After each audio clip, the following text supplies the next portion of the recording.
11월 24일 목요일입니다. 오늘 새벽 우리에게 주시는 하나님의 말씀은 사사기 20장 19절로부터 28절까지 말씀입니다. 이스라엘 자손이 아침에 일어나 기브아를 대하여 진을 치니라. 이스라엘 사람이 나가 베냐민과 싸우려고 전열을 갖추고 기브아에서 그들과 싸우고자 하매 베냐민 자손이 기브아에서 나와서 당일에 이스라엘 사람 22,000명을 땅에 엎드려 뜨렸으나 이스라엘 사람들이 스스로 용기를 내어 첫날 전열을 갖추었던 곳에서 다시 전열을 갖추니라. 이스라엘 자손이 올라가 여호와 앞에서 저물도록 울며 여호와께 여쭈어 이르되 내가 다시 나아가서 내 형제 베냐민 자손과 싸우리이까 하니 여호와께서 말씀하시되 올라가서 치라 하시니라. 그 이튿날에 이스라엘 자손이 베냐민 자손을 치러 나가매 베냐민도 그 이튿날에 기브아에서 그들을 치러 나와서 다시 이스라엘 자손 18,000명을 땅에 엎드려 뜨렸으니 다 칼을 빼는 자였더라.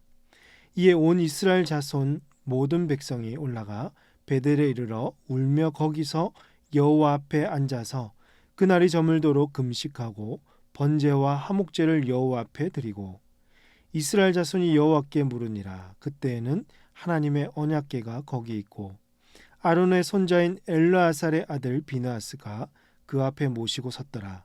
이스라엘 자손들이 여쭈기를 우리가 다시 나아가 내 형제 베냐민 자손과 싸우리이까 말리이까 하니 여호와께서 이르시되 올라가라. 내일은 내가 그를 내 손에 넘겨주리라 하시는지라. 아멘. 오늘 본문은 이스라엘 백성들과 이 베냐민 지파와의 세 차례 전쟁을 보여주고 있습니다. 어제 본문 17절에서부터 이미 군사들은 모였고 이스라엘 자손의 군사는 40만 명이라고 했습니다. 그러면 베냐민 자손의 수는 얼마였죠?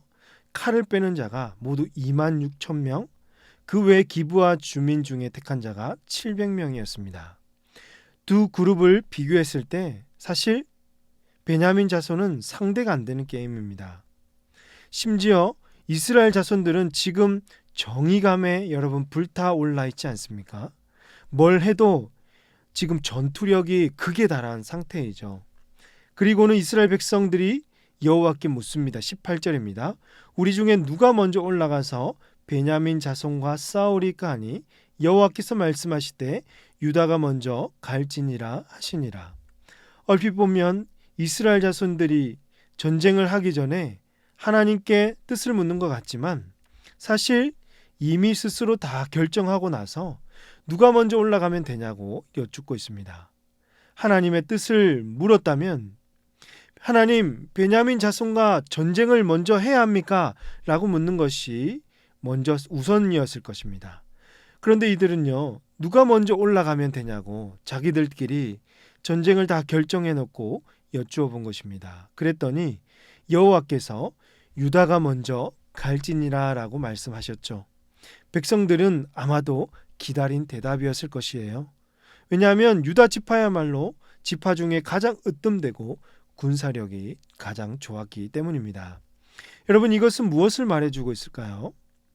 하나님께 기도를 드릴 때 진정으로 하나님의 뜻을 구하지 않고 스스로 결정을 다 내려놓고 그 결과대로 되어지도록 그것을 위해서 기도하는 것과 같은 것입니다.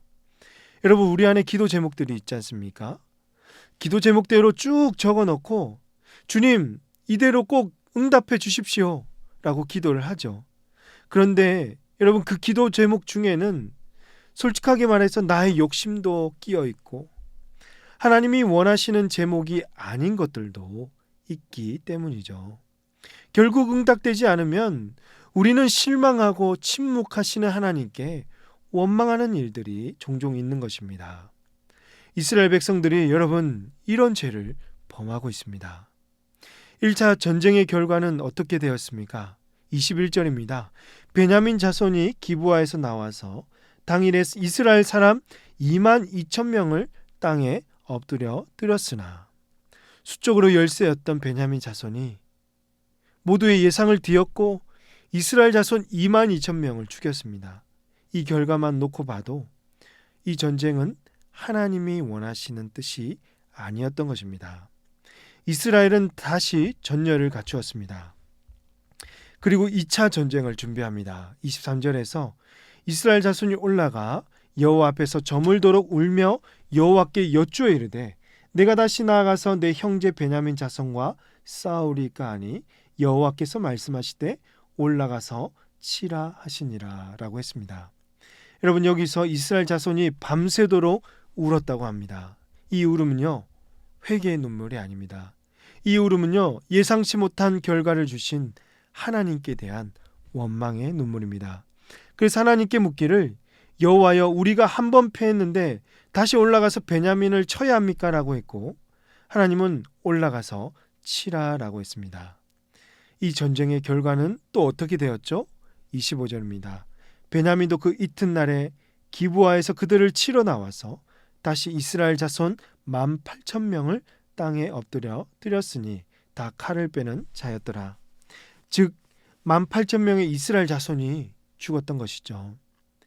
이 전쟁을 통해서 1, 2차 전쟁을 통해서 이스라엘 백성들은요, 자신의 병력 10분의 1, 4만 명의 군사를 잃게 되었습니다. 이스라엘 자손들은 하나님이 분명 올라가라고 해서 올라갔는데 2번이나 패하니까 얼마나 속상하겠습니까? 그러나 실상은 자기들끼리 정한 대로 결과가 이루어지지 않았던 것이고 하나님께서 응답하지 않은 결과였습니다. 이제 이스라엘 백성들은 3차 전쟁을 준비합니다. 3차 전쟁은 1, 2차와 다르게 26절을 보니까 이에 온 이스라엘 자손 모든 백성이 올라가 베델에 이르러 울며 거기서 여호와 앞에 앉아서 그날이 저물도록 금식하고 번제와 화목제를 여호와 앞에 드리고라고 합니다. 전쟁을 하기 전에 금식하고 번제와 화목제를 여호와 앞에 드립니다.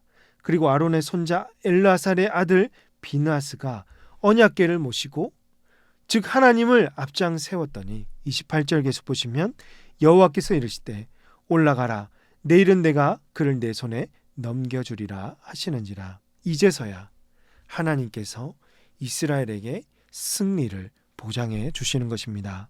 사랑하는 성도 여러분, 이 말씀을 통해서 오늘 저와 여러분에게 주시는 교훈은요, 우리가 어떤 일을 할 때에는 무엇보다 내 뜻이 아니라 하나님의 뜻이 무엇인지를 가장 먼저 살펴야 한다는 것입니다.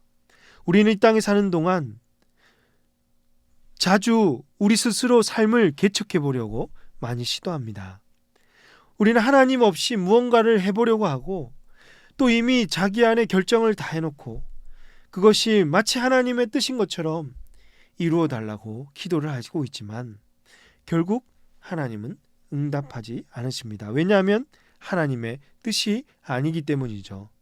그것은 결국 죄의 길로 가는 멸망의 길이기 때문입니다. 여러분, 죄는요 늘 하나님 없이 다른 무언가를 해보려고 하는 시도죠. 사단이 이를 자주 우리에게 사용하는 유혹입니다. 그러므로 사랑하는 성도 여러분, 오늘 우리는 하나님께 모든 것을 맡기면서 먼저 그의 나라와 뜻을 구하는 자리로 나아가야 할 것입니다.